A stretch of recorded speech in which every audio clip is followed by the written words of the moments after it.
Bonjour. Dans cette capsule, nous allons apprendre à créer un fichier autocorrectif. Ce fichier s'adresse donc aux futurs instituteurs primaires, voire aux instituteurs qui sont déjà en place. Pour cela, j'utilise un fichier GeoGebra. GeoGebra est un logiciel libre d'utilisation que vous pouvez télécharger sur geogebra.org. Quand vous ouvrez un fichier GeoGebra, voilà ce qui apparaît. Vous voyez ici que par défaut, il y a une grille, mais il y a également un système d'axes. Le système d'axes, pour le moment, on n'en a pas besoin, donc je l'enlève. Voilà, il suffit en fait de cliquer droit quelque part sur le graphique et de décocher les axes pour avoir simplement les grilles. On va prendre un polygone.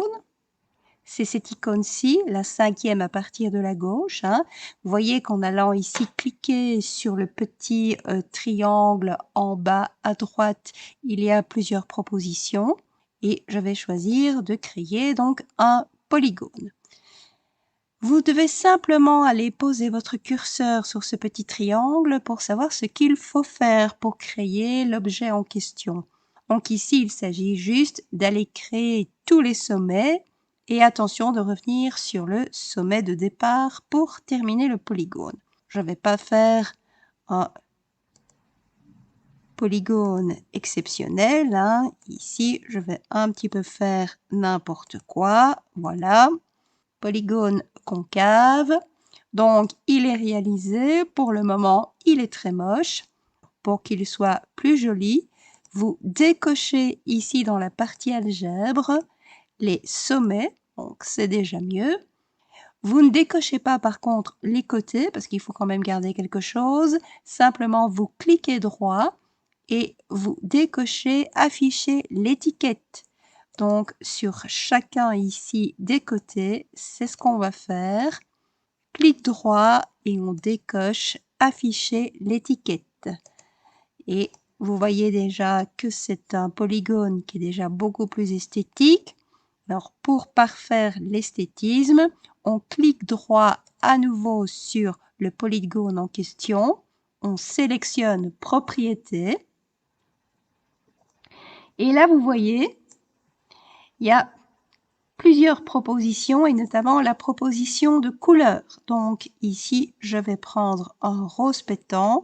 Bien sûr, c'est laissé à votre discrétion. Vous utilisez ce que vous souhaitez. Voilà donc mon polygone en question.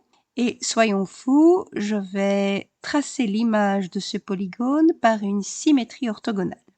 Donc, qui dit symétrie orthogonale dit qu'il faut faire apparaître une droite ou un segment de droite. Je vais choisir ici, voilà, par exemple, ceci. Donc, de nouveau, je fais de l'esthétique ici en décochant les points extrémités et en enlevant l'étiquette. Et voilà ma configuration de départ. Donc, qu'est-ce que je vais ajouter? La consigne quand même. Là, il s'agit de mettre en avant, regardez, l'avant-dernière icône qui nous propose de mettre un texte. Donc, vous cliquez ici quelque part sur votre graphique et vous mettez la consigne.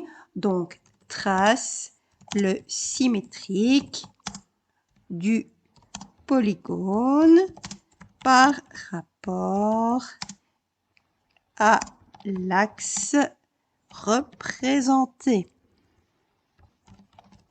Voilà.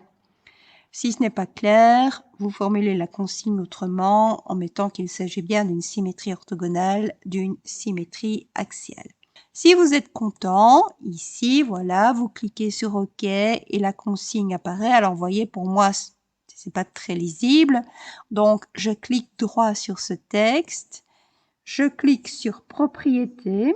Et dans la partie texte, vous voyez ici qu'on me propose d'avoir différentes catégories de police.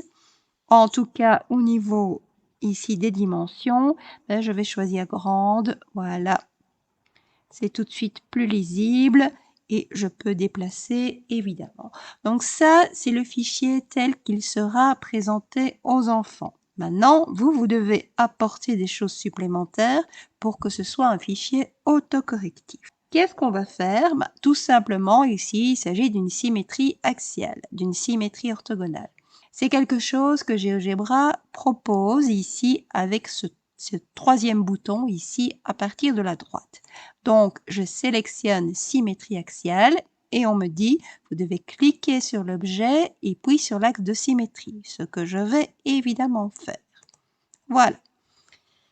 Bien évidemment, ce n'est pas le but ici de cliquer sur un bouton. Vous le faites pour avoir plus de facilité, mais ce n'est pas ce que vous voulez que l'enfant fasse. On va modifier ça, évidemment, mais d'abord, une chose, ça, c'est la réponse correcte. Cette deuxième figure, la figure image que vous voyez apparaître, c'est la réponse correcte. Je vais alors cliquer droit sur cette réponse correcte, cliquer sur propriétés et vous voyez là, il y a quelque chose avancé. Conditions pour afficher l'objet. Nous allons tout de suite le faire. D'accord? Mais avant ça, je dois aller de nouveau sur l'avant-dernière icône et aller chercher ici boîte sélection. Donc, je clique sur boîte sélection. Et on me propose une légende, donc c'est le nom de ma boîte de sélection. Je vais dactylographier vérification. Et puis, je clique sur appliquer. Vous voyez ici qu'il a proposé un bouton de vérification. Et regardez dans la partie algèbre, ça correspond ici à ce qu'on appelle un booléen, donc qui a simplement deux valeurs, à savoir vrai ou fausse. Et ce booléen se note H. Donc regardez, attention, je ne reclique pas parce que sinon il va me proposer un deuxième bouton. Je clique sur n'importe quoi, voilà. Si je décoche vérification, le H est devenu faux. Si je reclique, le H est devenu vrai. Maintenant que ce booléen est créé, je vais pouvoir faire apparaître ou non le polygone réponse. Donc pour ça, je fais ce que j'ai fait tout à l'heure. Je clique sur propriétés, sur avancer et conditions pour afficher l'objet. Vous devez simplement noter ici le nom de votre booléen. Donc moi, il s'appelle H, j'écris H et je ferme. Donc vous voyez ici, vérification, ça apparaît. Si je décoche, ça n'apparaît plus. Sauf les côtés. Donc ça m'ennuie. Je vais demander également que ces côtés disparaissent. Comment faire ça? Bien, vous allez sélectionner tout ce qui constitue donc l'extérieur du polygone. Pour ça, vous appuyez sur la touche CTRL, vous cliquez droit et vous voyez qu'il y a un bouton de sélection ici qui va s'ouvrir et qui vous dit voilà tous les côtés qui constituent ici votre polygone. Donc, il suffit de décocher ici tout ce qui a été grisé. Voilà, il n'y a plus rien du tout qui apparaît. Par contre, vérification, vous avez toujours la réponse. Donc, faites bien attention, vérifiez bien que en cas de non-vérification, il n'y a plus rien qui apparaisse. Bien évidemment, si on fait un fichier GeoGebra, il faudra ici enlever la partie algèbre, parce que sinon ce sera trop facile pour l'enfant, éventuellement habitué à utiliser GeoGebra, ou en tout cas un petit peu curieux de l'être, d'aller voir tout ce que vous avez fait. Donc, fermez bien ça, voire travailler sur un fichier en ligne. Et alors, la partie algèbre peut disparaître à tout jamais. Ce qui risque aussi d'aider l'enfant, mais faussement aider, c'est-à-dire que vous allez mettre en place des outils qui sont bien trop aidants, c'est le fait ici que vous pouvez faire directement la symétrie orthogonale. Donc, il va falloir enlever ici ce bouton. Alors, il y a tout à fait moyen de le faire en allant ici dans Outils, barre d'outils personnalisés, et vous voyez ici que tous les boutons qui apparaissent dans votre barre d'outils sont à gauche, tandis que ceux qui n'ont pas été insérés sont à droite. Donc, moi, je vais chercher la symétrie axiale. Voilà, je n'ai absolument pas envie qu'elle soit là, parce que sinon, ce sera vraiment trop aidant pour les enfants. Je mets donc retirer. Et vous voyez ici que toutes les transformations du plan ont été cachées. Ici, l'enfant ne les verra plus. Je clique bien sûr sur Appliquer. Voilà, je ferme. Et vous voyez que ce bouton-là a disparu. Vous pouvez bien entendu, si vous le souhaitez, enlever d'autres boutons. Cela dépend de ce que vous voulez faire ici pour aider l'enfant. En première intention, il n'y a pas besoin d'utiliser des cercles, il n'y a pas besoin d'utiliser des coniques. Donc, vous pouvez éventuellement enlever ces boutons-là si vous le souhaitez. Vous savez comment faire. C'est vous qui gérez, c'est vous qui voyez évidemment ce qui est le plus facile pour l'enfant tout en l'aidant dans son apprentissage. Maintenant, le fichier, il est prêt en tant que tel. Logiquement, vous devez le présenter tel quel à l'enfant. Quand je dis tel quel, voilà, on enlève ici la partie algèbre. Donc, vous enregistrez ce fichier sous cette forme-là. Maintenant, on va se mettre dans la peau de l'enfant. La peau de l'enfant qui a donc cet exercice. Et, exercice très typique du CEB, entre parenthèses. Donc, l'enfant devra pouvoir maîtriser un minimum GeoGebra, c'est-à-dire de créer des points. Pour ça, on va dans la deuxième icône. Et vous savez comment ça va. Le symétrique de ce point-là, par exemple, de ce sommet, vous voyez le quadrillage là est là pour aider, vous êtes à 4 carrés de votre axe. Donc, l'enfant qui a compris va logiquement ici cliquer à 4 carrés, voilà. Il va dire que l'image de ce sommet est celui-là. On le sait, c'est donc perpendiculaire à l'axe et c'est même distance de part et d'autre de l'axe. Donc, on reporte. Ici, par rapport à ce sommet-ci, vous êtes encore à 6 carrés plus loin par rapport au premier sommet que vous venez de considérer. Donc, je compte 3, 6, je me mets dans la peau de l'enfant. Voilà normalement l'image de mon deuxième sommet.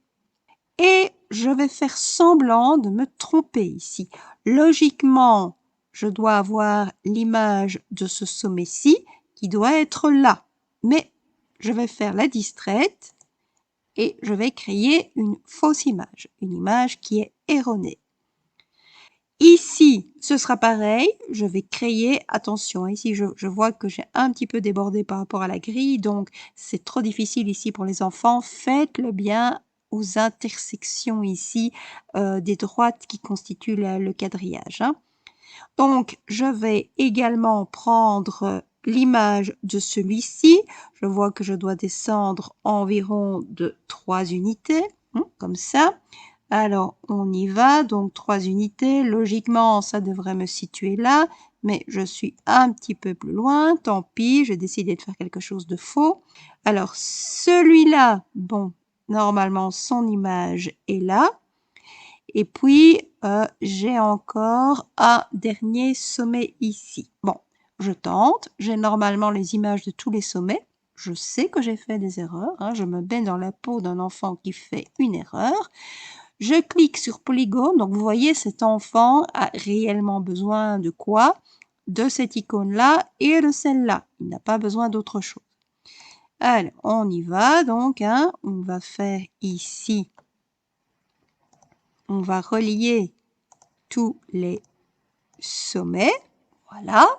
Donc, moi, enfant, j'ai décidé que mon exercice était correct. Je m'arrête là et tout ce que je fais, c'est une petite vérification. Eh bien oui, je m'aperçois que je me suis trompée. Voilà le fichier d'autocorrection par rapport aux transformations du plan. Je vous remercie beaucoup pour votre attention.